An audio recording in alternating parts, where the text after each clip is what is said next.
Menurut cerita rakyat, masyarakat Kampung Pulo dulunya beragama Hindu.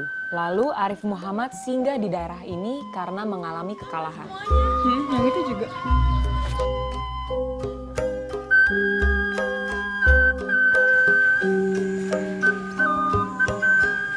Arif Muhammad tidak mau kembali ke Mataram karena malu dan takut pada Sultan Agung dan memilih menetap di daerah Cangkuang yaitu Kampung Pulo.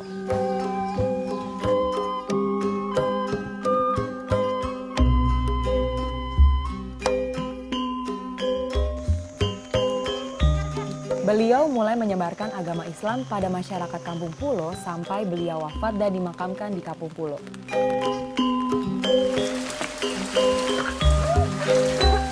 Assalamualaikum. Waalaikumsalam. Halo Pak. Halo Mbak. Saya Jessica. Saya Peti. Ya, selamat datang ya.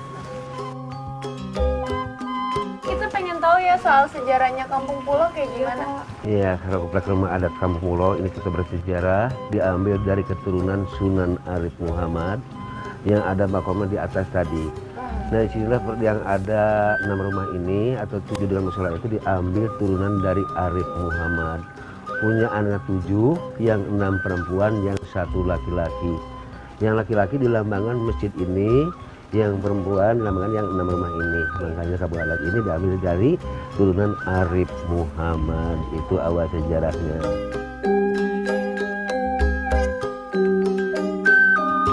Berdirinya kampung adat ini dari abad 17. Pertama masuknya Islam ke kampung adat ini yang dipimpin oleh Kanjeng Sunan Arif Muhammad. Ya, itu. Jadi orang pertama dia yang muslim masuk ke sini. Iya, karena di sini pertama adanya disebutkan Islam Hindu kan? Karena ada candi di sini juga, berarti bantu waktu itu dianut sama orang Hindu. Sekarang masuknya Islam, jadi disebutkan Islam Hindu. Karena masuknya Islam waktu zamannya Hindu, gitu kan? Nah seperti itu. Oh gitu, berarti Ya. Sunan Arif Muhammad itu masuk ke sini pas semua warga di sini tuh sebenarnya Hindu dan Iya.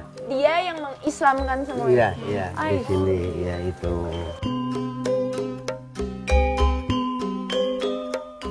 Karena di sini udah termasuk wilayah cagar budaya, wisata yang ada di tanah adat ini. Tapi untuk orang adat ini sedikit tidak meninggalkan yang pernah ditinggal sama orang tuanya secara adatnya. Nah seperti itu, sampai sekarang masih dijalankan oleh orang adat. Uniknya tuh sebenarnya karena bentuk rumahnya tuh sama semua ya. Nah, Kenapa tuh? Kenapa? di sini karena dinamakan rumah adat Kampung Pulo ya, rumah adat Kampung Pulo karena rumah adat itu rumahnya sama ya, bentuknya sama. Nah, kalau di sini kan rumahnya udah berubah juga, adat itu udah sama genteng. Iya. Kalau dulu rumah yang asli adat itu atapnya juga masih dari injuk kan, ya dari pohon aren, depannya juga dibikin dari bambu ini, bambu ya, namanya kalahab. Itu rumah adat yang aslinya.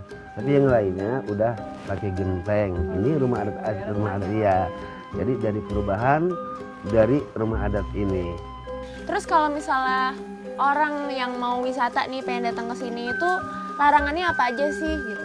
Di sini kalau wisata memang tidak ada larangan ya di sini wisata, cuman yang ada larangan yang masuk ke wilayah adat ini cuman untuk orang yang berziarah ke makam Mama Arif Muhammad walaupun yang ada di wilayah kampung adat ini.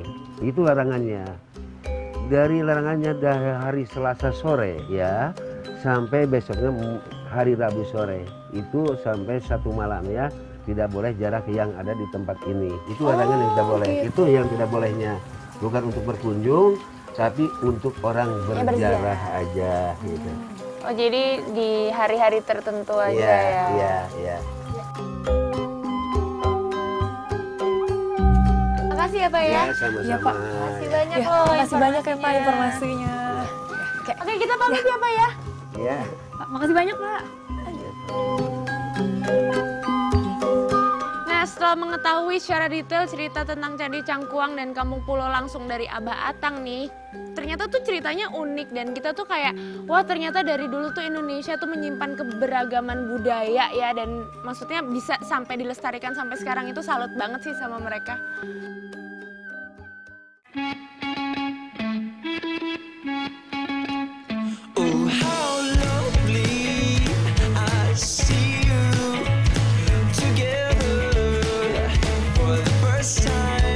Dan keesokan harinya aku sama Jessie tuh berencana untuk ke Curug Orok. Dan Curug Orok ini ya sekitar 1 jam lah dari pusat kota.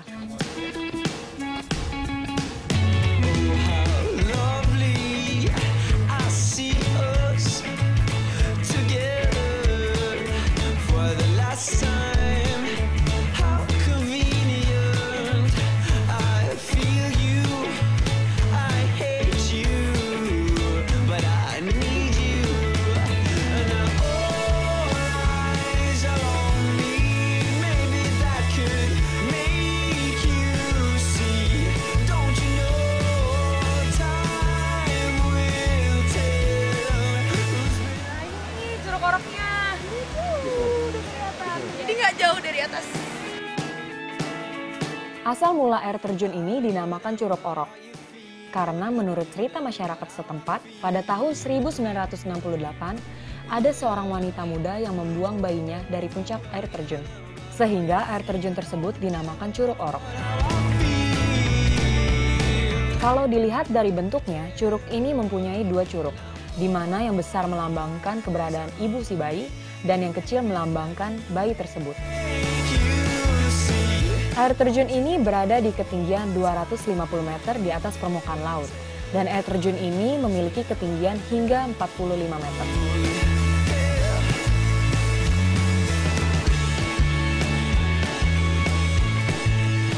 Udah deket nih. Dan perjalanannya tuh nggak jauh. Jadi kayak cuma turun tangga doang, ya nggak jauh lah, dikit lah tuk-tuk-tuk. Nyampe deh, terus kita bentar lagi nih. Ayo, katanya Betty mau cliff jump. Ngomong, dia tahu. Udah yuk, udah.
Besar itu airnya kotor dan yang kecil-kecil itu airnya jernih banget.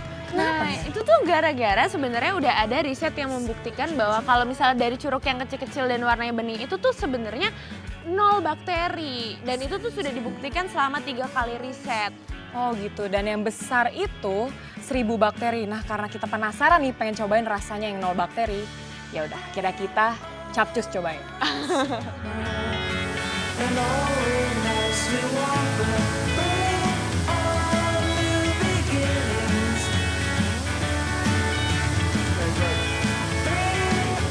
Bener-bener tuh kayak air murni yang kayak dari pegunungan, terus kayak ya seger banget deh pokoknya. Dan terbukti sampai sekarang kita nggak sakit perut. Kita sehat aja.